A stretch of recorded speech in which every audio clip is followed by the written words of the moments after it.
भंवरा आया, श्री जी के चरणों पे बैठा, और जैसे चरण में भंवरा बैठा, श्री जी ने जोर से डांट लगाई, हट, पीछे हट, मेरे पांव को मत छू, मेरे पास बैठ करके नाटक मत कर, मैं जानती हूं तुझे किसने भेजा, मैं जानती हूं कि तुझे प्रियतम ने भेजा है ना,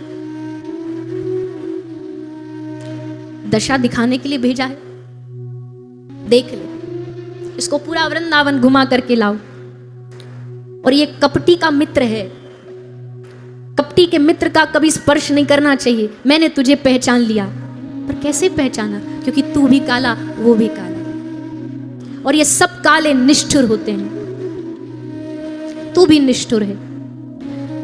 कमल पर बैठ करके भौरा पराग लेकर के उसके बाद उड़ जाता है, चला जाता है। कभी तेरे मन में आई उस फूल पर क्या बीतती होगी, उस पुष्प पर क्या बीतती होगी? भंवरा चरणों से चिपक के बैठा है, लाल लाल महावर लगा है, उन्हीं चरणों में बैठा है। भंवरा कोई दूत नहीं है, लेकिन प्रेमी अपनी मन गढ़ंत वार्ता बना ही लेता है। क्या कहने आया है अब तू? भंवरा कहता है, बोलता है, उद्धव देख रहा, भंवरा बोल रहा है, ये क्या चमत्कार हो रहा है इस वृंदावन में। भंवरा कहता है, हे किशोरी जी, कृष्ण आपको बहुत याद करते हैं, आपके चरणों का ध्यान करते हैं। गा रहा है भंवरा, गाता जा रहा है, गुनगुनाता जा रहा है। किशोरी जी ने कहा, क्या गा रहा है तू? मत गा। वैसे भी गायन का समय होता है, तब से गाए ही जा रहा है, गाए ही जा रहा है। फिर भी भंवरा गा रहा है, बहुत जिद्दी है, बिल्कुल अपने मित्र पर गया है। भंवरा कहता, मैं गा के कोई अपराध थोड़ी कर रहा हूं, गीत ही तो गा रहा हूं, मेरा स्वभाव है गुनगुनाना, मैं गीत गा रहा हूं, यदुपति के गीत गा रहा हूं। तभी श्री राधा बोली, क्यों गाएगा तू यदुपति के गीत? यदुपति के गीत गा रहा हमें चिढ़ाने के लिए, हमारे हृदय को जलाने के लिए? क्या तू हमें पागल, हमें मूर्ख समझता, गवार समझता है? हम सब समझती हैं। भंवरा कहता, आपको यदुपति के गीत गाने से क्या आपत्ति है? श्री किशोरी जी कहती है, गीत गाना है तो यदुपति के नहीं, राधापति के गीत गा, गोकुलपति के गीत गा, राधा रमण के गीत गा, राधा वल्लभ के गीत गा, हमारे नंद नंदन के गीत गा। भंवरा फिर गुनगुना रहा है, सुनने लगी राधा रानी, सुनती सुनती खूब आनंद में डूबी। फिर अचानक से एक चीख उठी, बंद कर, बंद कर, चुप हो जा, मत बोल। भंवरे ने पूछा, क्या हुआ?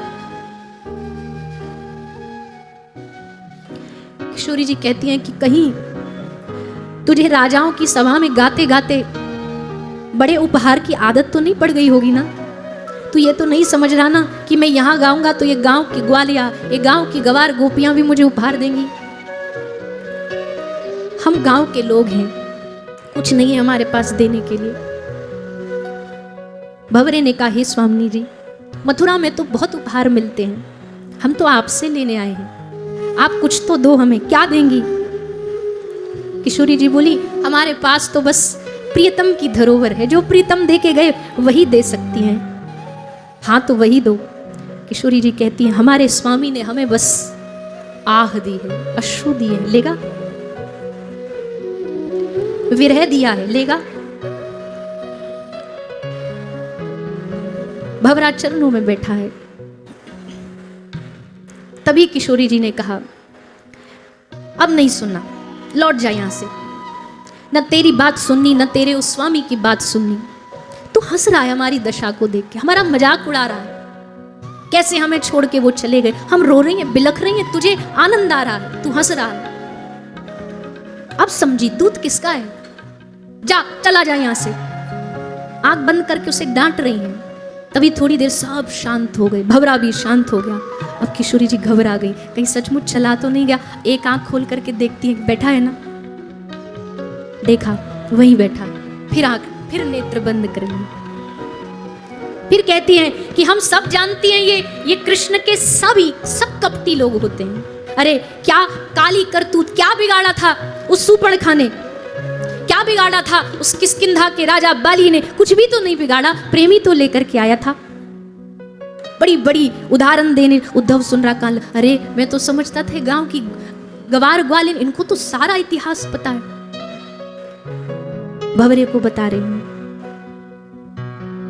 तभी ललिता बोली, आप काले से इतना चिढ़ती क्यों? आपके केश भी तो काले हैं। श्री जी कहती है, कटवा दूंगी। आपकी आंख भी तो काली है, निकाल दूंगी। उस काले से कोई संबंध नहीं रखना मुझे। फिर ललिता ने पूछा, अच्छा क्या उनके चर्चा के बगैर जी पाओगे? फिर अश्रुधार बह चली। यही तो दुर्भाग्य है ललिता, पीड़ा भी वही है और दवाई भी वही है, औषधि भी, रोग भी वही है और औषधि भी वही है। उस काले की चर्चा के बगैर हमारा जीवन भी तो नहीं है, उसकी चर्चा के बगैर जी भी तो नहीं सकते। तभी उड़ गया भंवरा।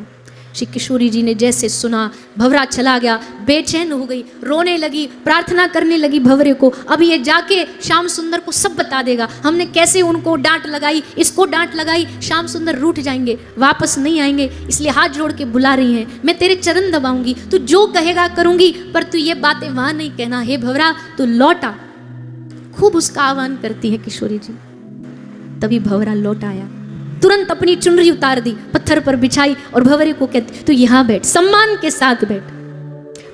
प्रेमी अपने प्रेम से सब बातें गढ़ लेता है। भंवरा गया नहीं कहीं, वही था, बिठाया। भंवरा कहता, आपके प्रियतम ने आप सबको मथुरा बुलाया है। श्री जी कहती है, भंवर अभी तू प्रेम की पीड़ा नहीं जानता, तुझे पीड़ा पूछनी है, ले। अपने पीछे से बांसुरी निकाली और कहा, पूछ इस बांसुरी से पीड़ा क्या होती है, पूछ इससे कैसे इसको मेरे हाथों में सौंप करके प्रियतम चले गए। जब याद आए बजा लेना। भंवरे ने पूछा, आपने कभी बजाई नहीं? श्री जी ने कहा, क्यों बजाऊं मैं बुलाऊं और वो आए, ये प्रेम नहीं है। उनके ना चाहने पर मैं बुलाऊं, ये प्रेम नहीं है। पर बांसुरी तू बता, इसको बता, इस भंवरे को क्या होता वियोग। अब तक भंवरा बोल रहा था, अब बांसुरी बोलने लग गई। बांसुरी कहती है, स्वामिनी जी, जिनका हृदय वियोग में टूट टूट के टुकड़ा न हो गया हो, वो मेरा अभिप्राय क्या समझेंगे, वो मेरा मन क्या मेरा दर्द मैं सबको सुनाना चाहती हूँ, पर सुनाऊं कैसे? मेरी पीड़ा मैं किसको सुनाऊं, मेरा रोना मैं किसको सुनाऊं? अब बांसुरी को कान से लगा के किशोरी जी उससे बात करने लगी। उद्धव समझ नहीं पा रहा, अब कैसे रोकूं इनको। तभी उद्धव ने कहा, लो एक पत्र लाया हूं, कृष्ण ने पत्र भेजा है। और जैसे पत्र दिया, सब गोपियों ने उस पत्र के टुकड़े टुकड़े करके अपने गले से लगा लिया, गले से लगा लिया। उद्धव ने कहा, पढ़ तो लेती, फाड़ दिया संदेश, पढ़ तो लेती। गोपी ने कहा, हमने कृष्ण को पढ़ लिया, हमें पत्र पढ़ने की आवश्यकता नहीं, हमने अपने श्याम सुंदर को पढ़ लिया। दूसरी पाती निकाली श्री जी के लिए, ये आपके लिए पत्र भेजा है। श्री जी ने पत्र को लिया और कोने में रख दिया। उद्धव ने कहा, पढ़ेंगी नहीं आप? श्री जी ने कहा कि प्यारे की पाती ना तो मैं आंख से देख सकती हूं और ना छाती से लगा सकती हूं। क्यों? आंख देख भर लेगी ना तो इस पाती के सारे अक्षर अश्रु में धुल के बह जाएंगे, और अगर गले से लगा लिया तो इस हृदय में जो विरह की आग लगी है ना, उस आग से ये पाती पत्र जल के खाक हो जाएगा। इसलिए प्रणाम उद्धव, इस पत्र को तू अपने पास रख, तू इसको अपने पास रख। ऐसी दशा उद्धव देख करके उद्धव का हृदय रो रहा है। श्री किशोरी जी सामने बैठी हैं। उद्धव से एक बार किशोरी जी से उद्धव ने पूछा, आप पूजा नहीं करती क्या? हृदय शांत करने के लिए पूजा आवश्यक होती है। सब सखियों ने कहा, हम पूजा होती क्या है, कैसी होती है? हम पूजा नहीं करती, हमारे पास तो बस स्नेह है उद्धव, हमारे पास तो प्रेम से भरा हुआ हृदय है। तुझे चाहिए, बस इतना बोला श्री जी ने, तुझे चाहिए। उद्धव का रोम रोम चीख उठा, उद्धव का एक एक रोम पुलकित हो उठा, चीख उठे उद्धव वृंदावन में, हाँ मुझे चाहिए वो प्रेम, मुझे उस प्रेम से भरा हुआ हृदय, हे स्वामिनी जी दे दीजिए। और बस श्री जी ने पकड़ा उद्धव को, पकड़ते ही उद्धव में पूरा प्रेमावेश प्रदान कर दिया। उद्धव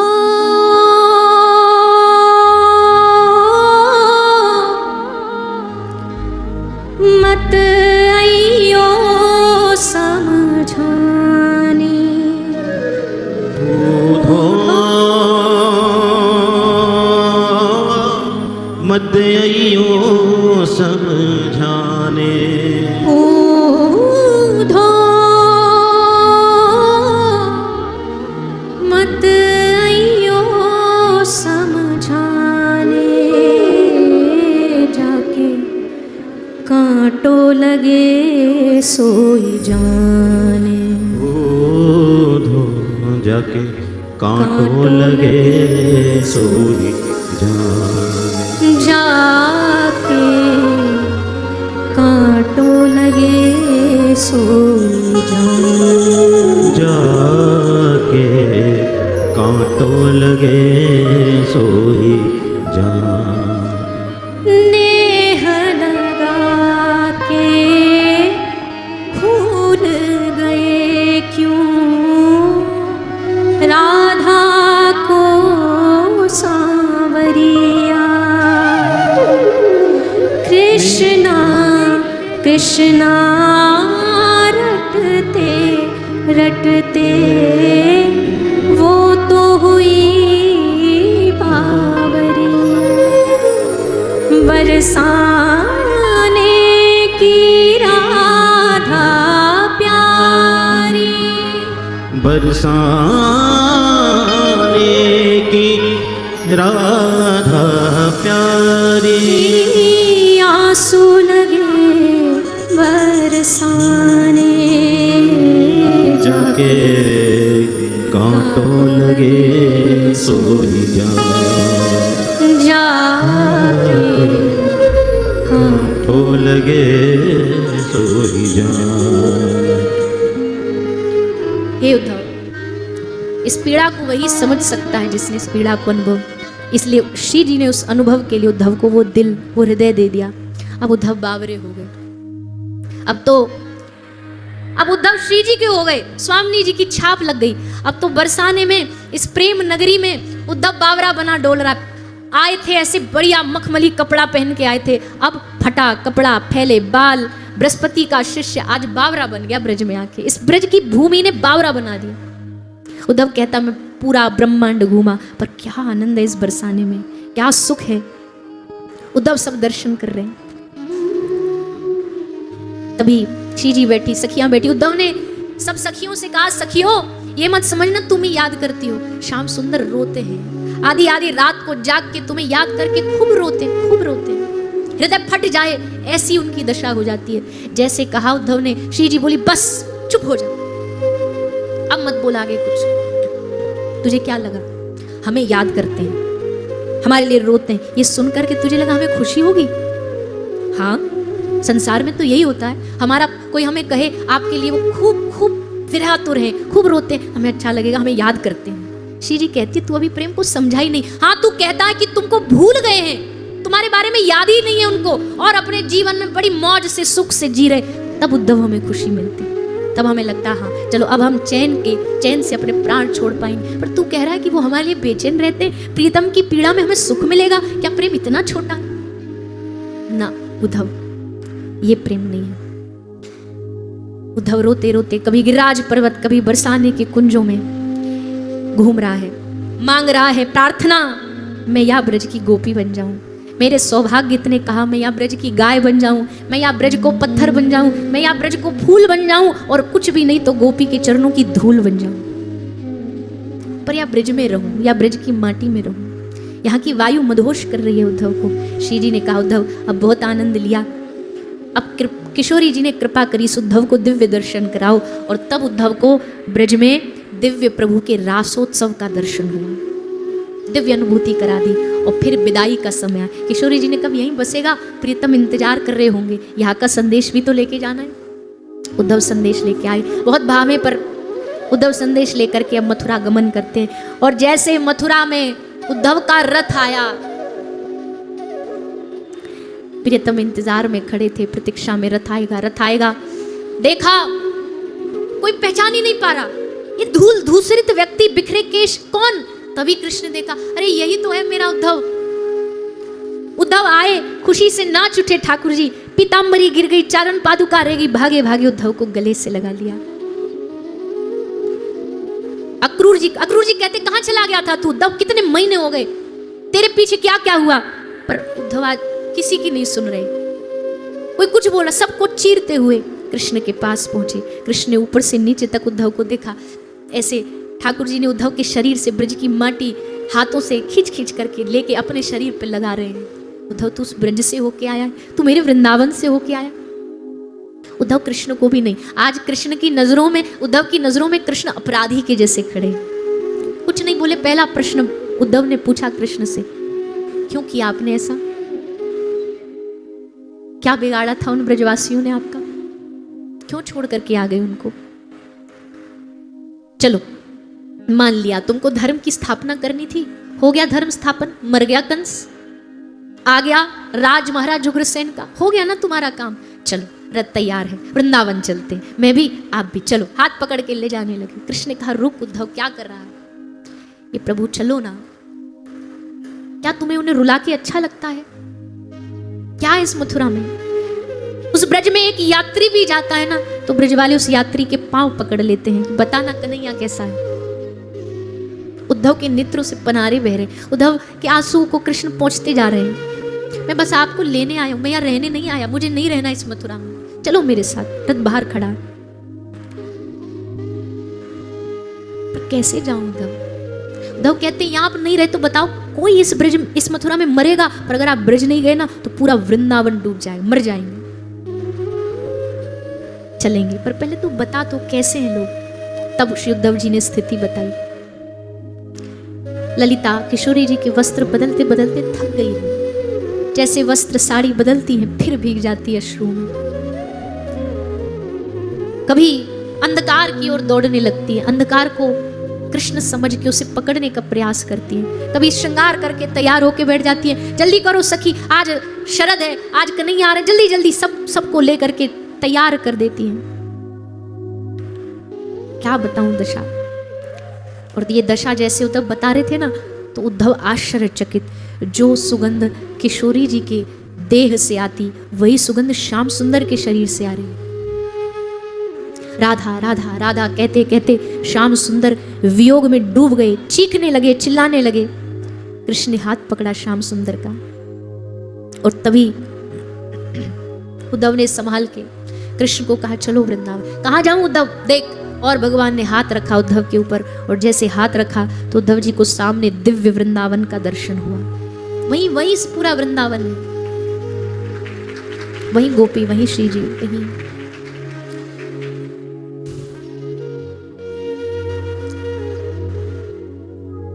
द्वारिका चले गए।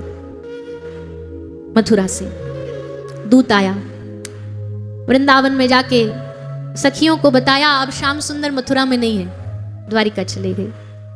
वज्रपात हुआ सबके ऊपर। अब कैसे इनको स्वामी जी को कौन बताए?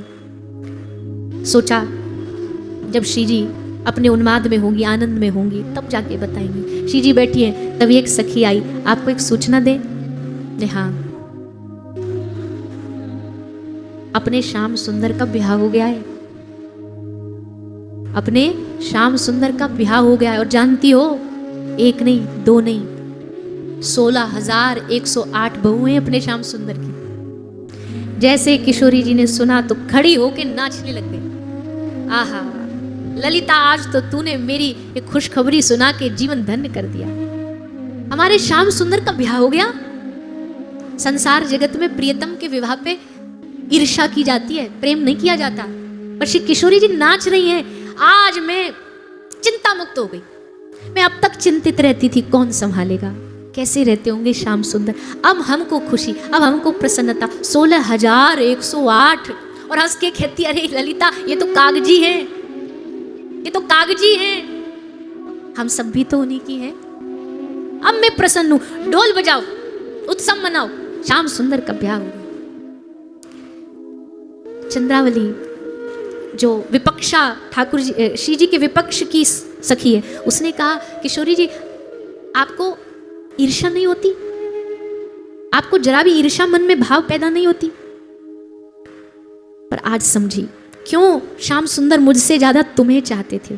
श्री जी ने कहा, बावरी इसमें ईर्ष्या क्या है?